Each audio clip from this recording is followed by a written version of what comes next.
ಶ್ರೀ ಗುರು ಬಸವಲಿಂಗಾಯ ನಮಃ.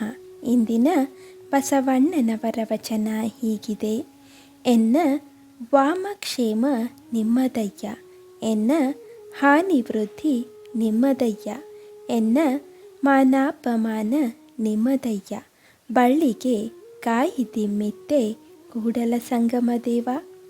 ಈ ವಚನದ ಸಾರ ಹೀಗಿದೆ: ಒಳಿತು ಕೆಡುಕು, ಲಾಭ ಹಾನಿ, ಮಾನ ಅಪಮಾನ, ಕ್ಷೇಮಾದಿಗಳೆಲ್ಲವೂ ಪರಮಾತ್ಮನವು. ಅವನ ಕೃಪೆಯಿಲ್ಲದೆ ಏನೂ ಸಾಧ್ಯವಿಲ್ಲ. ಕಾಯಿ ಬಳ್ಳಿಯಿಂದ ರಸವನ್ನು ಹೀರಿ ಬೆಳೆದರೂ ಬಳ್ಳಿಗೆ ಭಾರವಾಗದಿರುವಂತೆ ನಿನ್ನ ಕೃಪೆಯಿಂದಲೇ ಬೆಳೆಯುತ್ತಿರುವ ನಾನು ನಿನಗೆಂದಾದರೂ ಹೊರೆಯಾಗುವೆನೆ ಎಂದು ಪರಮಾತ್ಮನಲ್ಲಿ ಕೇಳುವ ಅವರು ತಮ್ಮ ಸಮರ್ಪಣಾ ಭಾವವನ್ನು ವ್ಯಕ್ತಗೊಳಿಸಿದ್ದಾರೆ.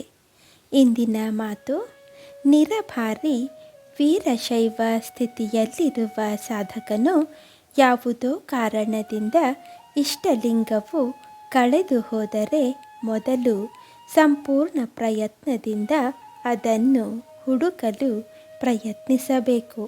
ಇದು ಕೇವಲ ಕಾಟಾಚಾರಕ್ಕಾಗಿ ಆಗಿರದೆ ತನ್ನ ಶಕ್ತಿ ಮೀರಿ ಪೂರ್ಣ ಶ್ರಮವಹಿಸಿ ಹುಡುಕಬೇಕು.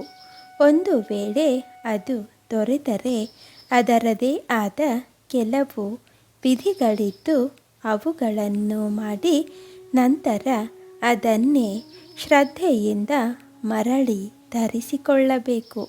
ಅವುಗಳಲ್ಲಿ ಮೊದಲನೆಯ ವಿಧಿ ಏನೆಂದರೆ, ಮೊದಲು ತುರ್ಯ ವೀರಶೈವ ಮತದ ನಿರಾಭಾರಿ ಲಿಂಗಧಾರಿಗಳಾದ 1,000 ಶಿವಯೋಗಿಗಳನ್ನು, ಹಾಗೆಯೇ ನಿರಾಭಾರಿ ವೀರಶೈವರನ್ನು ಶಿವನ ಸಂಪ್ರೀತಿಗಾಗಿ ಷಡ್ರಸಯುಕ್ತವಾದ ಅನ್ನಪಾನಾದಿಗಳಿಂದ ಭೋಜನ ಮಾಡಿಸಬೇಕು.